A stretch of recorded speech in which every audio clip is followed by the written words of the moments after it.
And at least 2 government ministers have intervened in the situation involving entertainer Spice.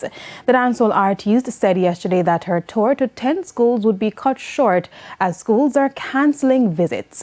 Some stakeholders expressed outrage that schools agreed to let the entertainer meet with students given the lewd music she makes.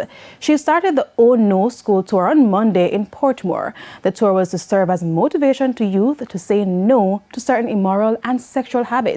The situation was raised in the Senate on Friday. But I believe if we are actually honest with ourselves, our entertainers, our artists, have a far greater chance of positively reaching the minds of the younger cohort. And certainly they should be facilitated if, in fact, the messaging is positive.